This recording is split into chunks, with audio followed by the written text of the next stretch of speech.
Right now, as I am sitting down to record this for y'all, the man accused of killing Charlie Kirk, again, the man accused of killing Charlie Kirk, is on day 2 of his preliminary hearing in a courtroom in Provo, Utah. Weird. I actually should have checked this out before I started hitting record, but don't preliminary hearings usually just last a day? We're on day 2 here. Erica Kirk is there, his widow, his parents are in the room, and I also heard that Donald Trump Jr. is also in the room. The prosecution has already presented the DNA evidence placing Tyler Robinson's genetic material on the rifle, on the trigger, on the cartridge casings, and on the towel the gun was wrapped in when they found it near campus. They have a note that Robinson allegedly wrote to his roommate that said, I had the opportunity to take out Charlie Kirk and I'm going to take it. That's what the prosecution is currently presenting. Here's what I want to sit with and what I want you to sit with. The defense team says that when the DNA evidence was more thoroughly analyzed, DNA from 5 or more contributors was found on some of the items. That is 5 or more, not just Robinson. The federal ballistic analysis of bullet fragments recovered from Kirk's body, and this is directly from court documents, could not be identified or excluded as being fired by the recovered rifle. Could not be identified or excluded. That means the bullet that killed Charlie Kirk was not definitively matched to the gun they found. Now, obviously, I'm not going to sit here and say whether Tyler did or didn't do this. The circumstantial case against him it's there. I am telling you that when the official story of a high profile assassination has inconclusive ballistics, DNA from multiple unknown contributors on the weapon, and questions about how a lone gunman accessed a rooftop at an event that should have had serious security, all of those questions deserve to be asked with a very definitive answer. And people are also asking about the protocol at the scene in the immediate aftermath. I know my husband listened to a podcast where a guy that runs a concrete company, he was the company that was called in to pour concrete where Charlie got murdered just a day or two after the killing. Come on, you guys, okay? Ask the questions.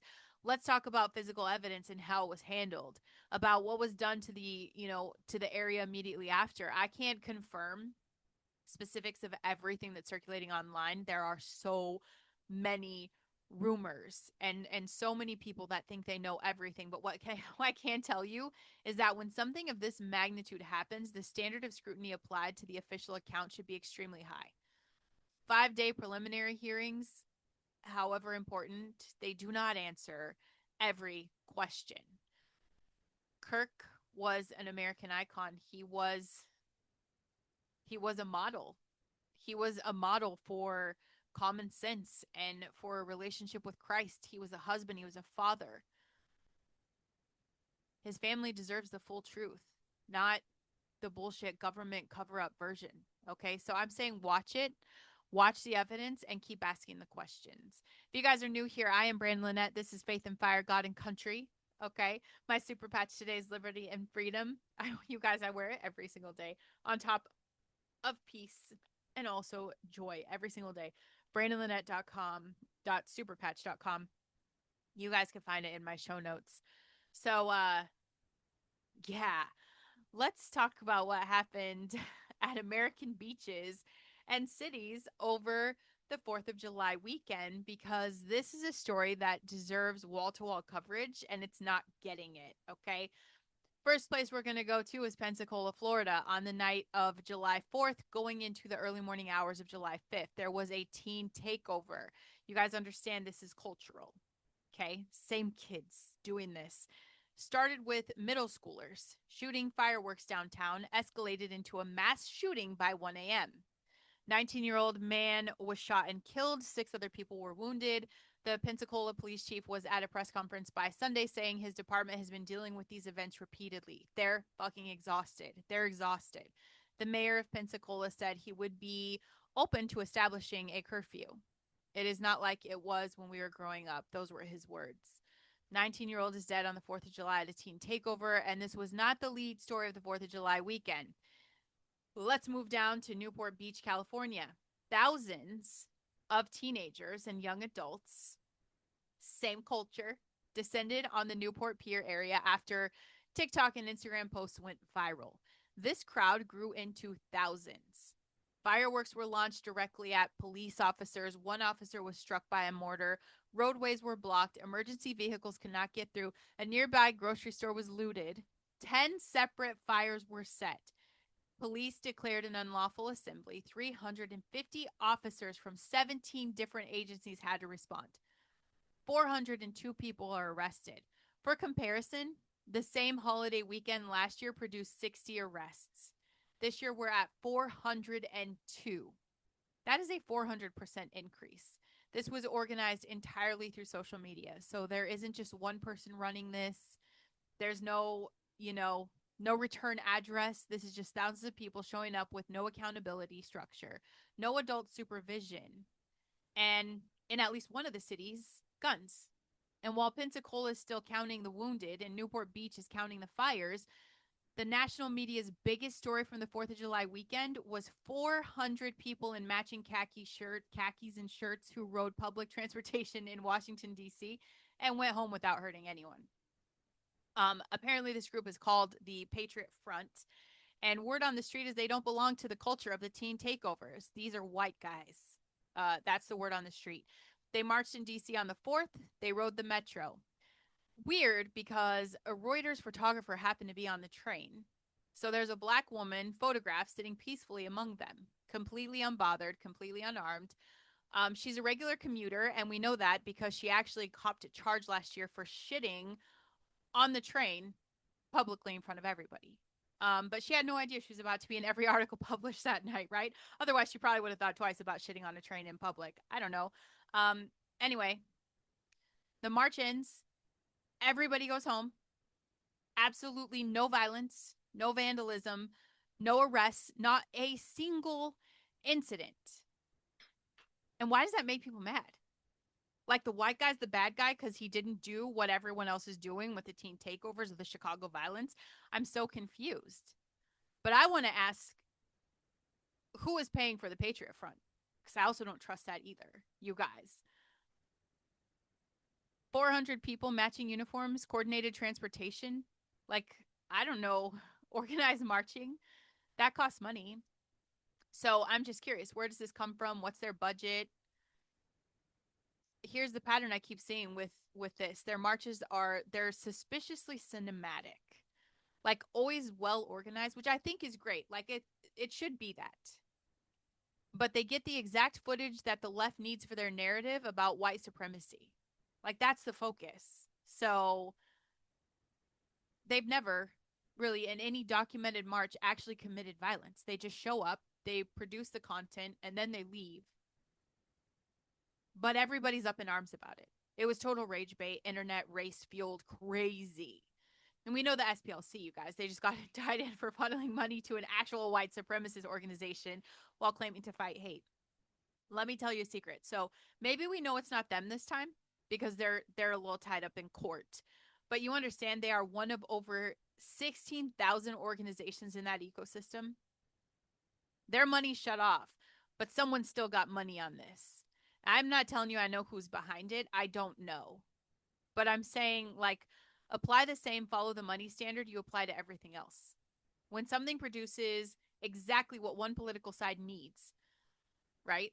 White guys rounding up, this is complete rage bait for rate. Let's talk about them, and maybe nobody will talk about how many black lives were at risk this weekend at the hand of black lives. We won't talk about that because white guys protesting.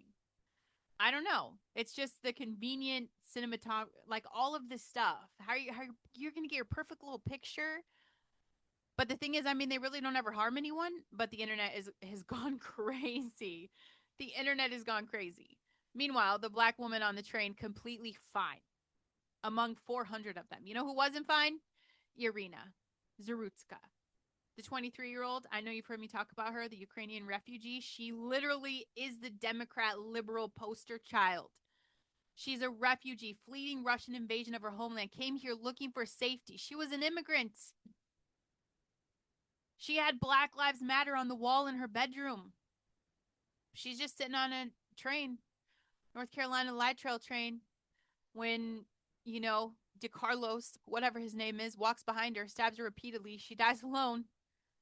She didn't know him. There was nothing. No argument, no confrontation. He just stood up and stabbed the shit out of her. Thing that sucks is this dude had been arrested more than a dozen times before that day. Released every time, no cash bail, a system that has decided his prior record is not sufficient. The Charlotte area transit system had surveillance footage of the murder. They did not release it for over 2 weeks. Over 2 weeks. Iryna's mother sat in the gallery of the State of the Union address in February. Trump looks at her and he said, she had escaped a brutal war only to be slain by a hardened criminal set free to kill in America. That's it. DeCarlos, obviously, they found him incompetent to stand trial. He may never see a courtroom or have any accountability for taking a life. But 400 white people in matching shirts. Nobody hurt. Immediate national coverage. Immediate internet outrage. Wild. One Ukrainian woman stabbed to death on a train by a man with over a dozen prior arrests. Surveillance footage held for 17 days. So you tell me what the media is deciding and what is not deciding to show you. And then ask yourself, who benefits from what it chooses? It's exhausting. The world is exhausted. Mitch McConnell. You guys. June 14th. This happened June 14th. Paramedics are dispatched to his DC home. His neighbors watched him carried out on a stretcher. CPR and major life support was called on at the scene. He was 84. He's been hospitalized ever since. And I'm going to say hospitalized with air quotes. He has not been seen publicly one time. His office says he's improving and working with staff. Senate Majority Leader Thune said June 15th that he spoke to McConnell himself and he sounded good. That guy's not going to lie, right? 3 days after the cardiac arrest, this is what gets me. 3 days after the cardiac arrest, his wife, Elaine Chao, flew to Beijing. She met with Chinese Vice President Han Zheng. She visited Shanghai Jiaotong University. She discussed U.S.-China relations. Let me just state this for the record. She holds no current government position. None. She's a wifey. The Chao family owns the Foremost Group. It's a shipping company with long-standing ties to Chinese state-owned enterprises, okay? Her family's China connections were very controversial throughout her time as transportation secretary. She ended up resigning in January of 2021. I did see, the first time I've seen that Mitch McConnell's dead was Laura Loomer claims a White House source told her that he's dead. Then I saw another post with her name connected to it that he's brain dead and in organ failure. Neither of those, obviously, we can't verify that. But what I can tell you is that a man who required CPR after a cardiac arrest at 84 years old has been hospitalized for 3 weeks without a single photograph, video, or public appearance. And his wife got on a plane to Beijing 3 days later to meet Communist Party officials. The people who told you Biden was sharp right up until the moment they couldn't hide it anymore are managing the McConnell information. So you know how to evaluate that. Okay? You can figure that out. You know, I always look for a piece of good news. I don't always find the greatest stories, but where we can get good news, we're going to take it here. Little girl, Kamarie Holland, 5 years old, from Columbus, Georgia. December 12th, 2021, her mother made an arrangement with a man named Jeremy Williams, her own mother. They made an arrangement.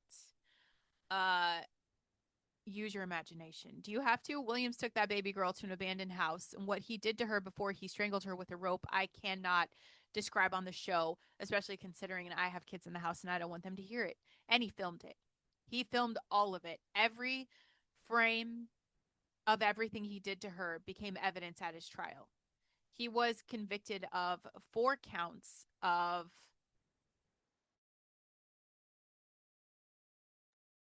capital murder. He fired his attorneys. He waived all of his appeals. He went before a judge and demanded to be moved into the front of the execution line. He pushed for his own death sentence to be carried out quickly. So Governor Kay Ivey signed the execution order June 18th. Now Jeremy Williams will die by lethal injection, I believe is what was chosen on August 13th, 2026, 2.5 years after a conviction. Average in this country on death row is 22 years. Kamarie Holland, this is what justice looks like when it works, and I commend him for stepping up and ask for the speedy process. I just think that for any and all pedophiles and child murderers, this should be what happens. Fast track. I think 2 years is too long.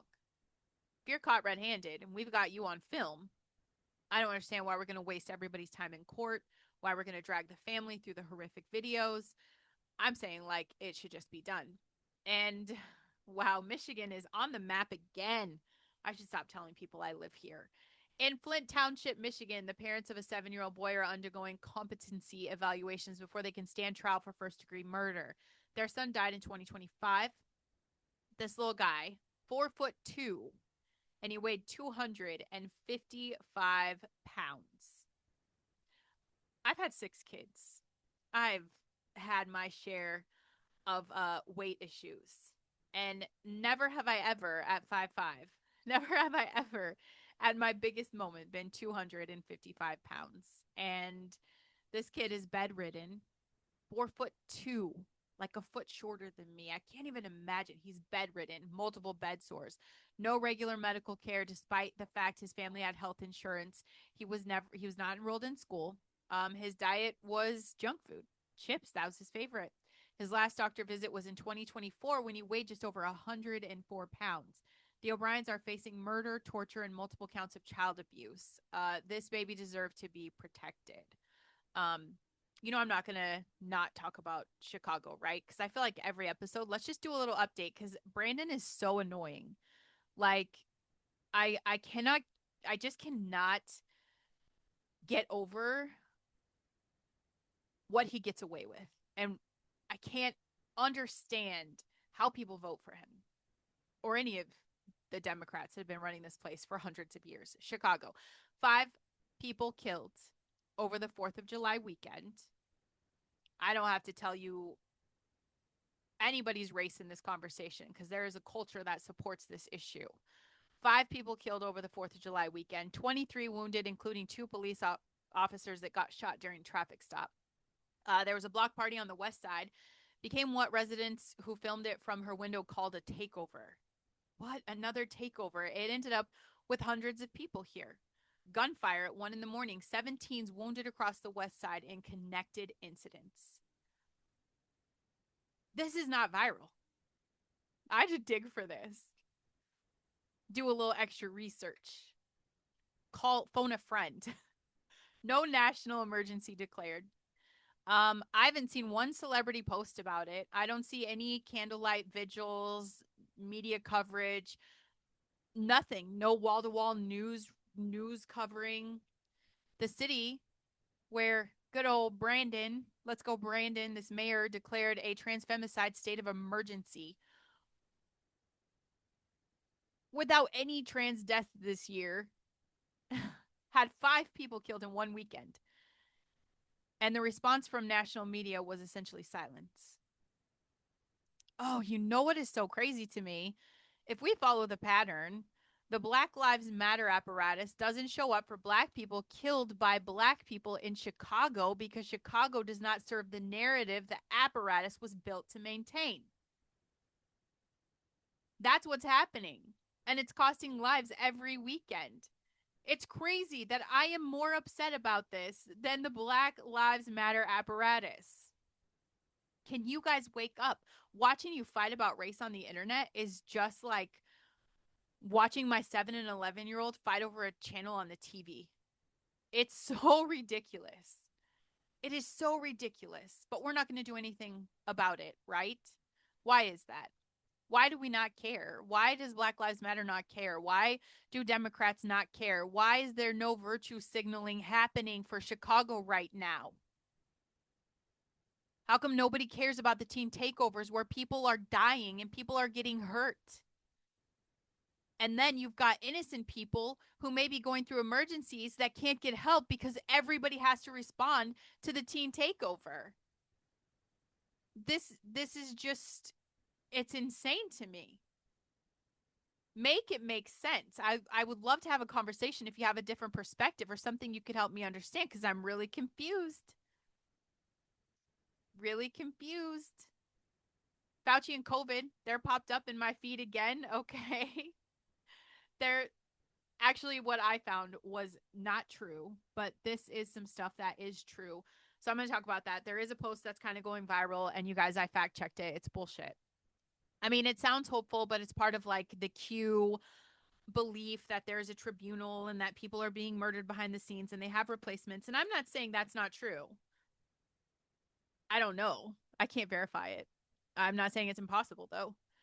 Um, the National Institute of Health under Anthony Fauci funded EcoHealth Alliance, which is run by Peter Daszak, with grants that were subcontracted and part of the Wuhan Institute of Virology in China. So we found the money trail. The research conducted at Wuhan with that money involved taking bat coronaviruses and manipulating them to study how they interact with human cells. Gain of function research, making a pathogen better at infecting and transmitting.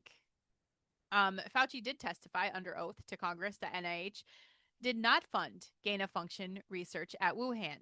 They later admitted in writing that a limited experiment did result in a virus more infectious than the original, and that letter directly contradicted Fauci's sworn testimony. He's a liar. Tulsi Gabbard has released documents as Director of National Intelligence showing taxpayer dollars flowing from NIH through EcoHealth to Wuhan. She is pushing for criminal referrals. That has been locked and loaded. It's coming. The FBI concluded the most likely origin of COVID-19 was a laboratory leak. The Department of Energy both concluded the same.